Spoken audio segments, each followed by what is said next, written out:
Assalamualaikum warahmatullahi wabarakatuh. Perkenalkan, nama saya Nurmadinina dengan NIM 2208056021 dari kelas Pendidikan Matematika 2A. Di sini saya akan membacakan 5 ayat dan 5 hadis mengenai pendidikan Islam. Ayat yang pertama, surah Al-Mujadalah ayat 11. أعوذ بالله من الشيطان الرجيم بسم الله الرحمن الرحيم يا أيها الذين آمنوا إذا قيل لكم تفسحوا في المجالس فافسحوا يفسح الله لكم وإذا قيل انشزوا فانشزوا يرفع الله الذين آمنوا منكم والذين أوتوا العلم درجات والله بما تعملون خبير. Artinya, wahai orang-orang yang beriman, apabila dikatakan kepadamu, berikanlah kelapangan di dalam majelis-majelis, maka lapangkanlah. Niscaya Allah akan memberikan kelapangan untukmu. Dan apabila dikatakan, berdirilah kamu, maka berdirilah. Sesungguhnya Allah akan mengangkat derajat orang-orang yang beriman dan diberi ilmu beberapa derajat. Dan Allah Maha teliti apa yang kamu kerjakan. Nilai-nilai yang terkandung dalam surah Al-Mujadalah ayat 11. Yang pertama, bagaimana adab kita jika datang ke majelis. Untuk senantiasa melapangkan tempat bagi jemaah-jemaah yang lainnya. Yang kedua, seorang pemimpin majelis berhak meminta kita untuk pindah guna menghormati orang yang lebih berilmu. Yang ketiga, Allah akan mengangkat derajat orang yang beriman dan berilmu. Ayat yang kedua, surah Al-Baqarah ayat 13. Bismillahirrahmanirrahim. Wa idza qila lahum aminu kama amanan nasu qalu anu'minu kama amana as-sufaha ala innahum humus sufaha walakin la ya'lamun. Artinya, dan apabila dikatakan kepada mereka, berimanlah seperti orang-orang yang telah beriman, mereka menjawab, apakah kami harus beriman seperti orang-orang yang kurang akal itu beriman? Ingatlah, sesungguhnya mereka adalah orang-orang yang kurang akal, tetapi mereka tidak tahu. Nilai-nilai yang terkandung dalam surah Al-Baqarah ayat 13. Yang pertama, berimanlah sebagaimana sahabat Nabi telah beriman secara hati, lisan, dan perbuatan. Yang kedua, secara tersirat, surah ini mengandung makna senantiasa menuntut ilmu agar kita tidak terlarut dalam kebodohan. Ayat yang ketiga, surah Al-Kahfi ayat 66. Bismillahirrahmanirrahim. Qala lahu Musa hal attabi'uka ala an tu'allimani mimma ullimta rushda.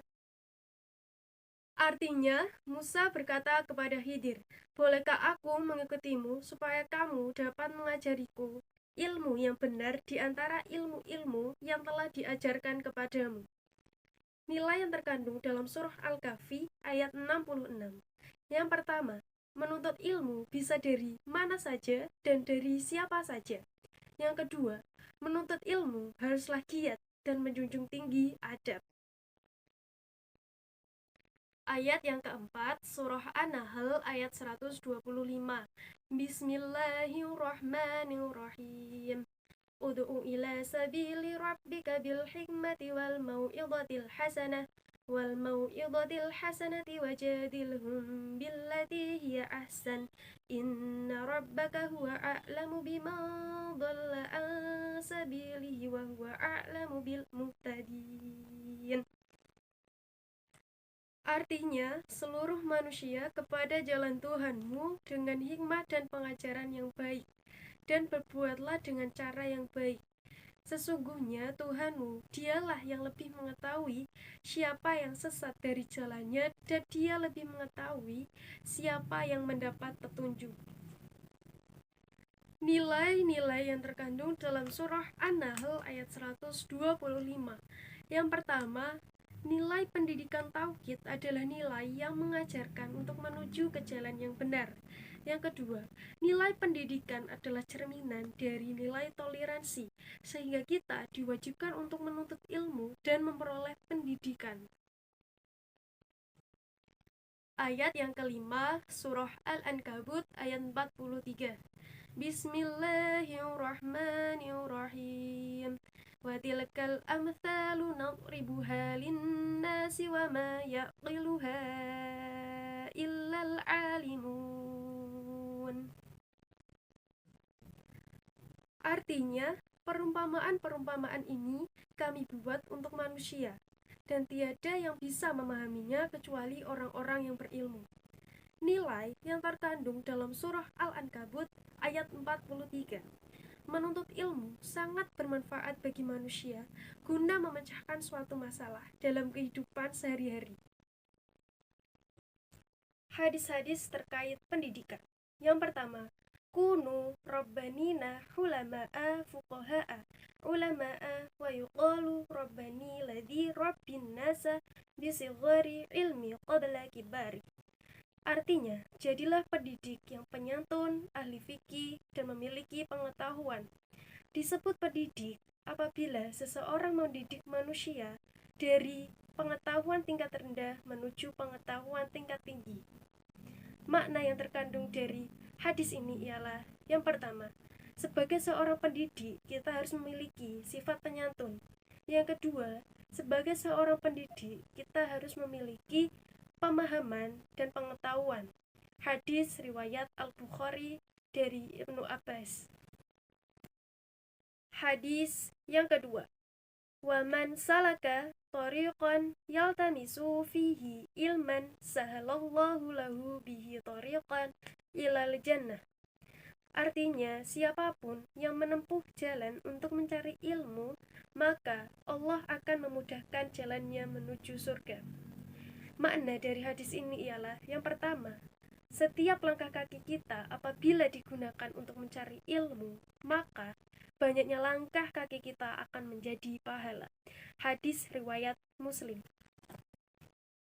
Hadis yang ketiga, iftahu ala sibyanikum awala kalimatin bila ilaha illallah. Artinya, ajarkanlah kalimat la ilaha illallah kepada anak-anak kalian sebagai kalimat pertama.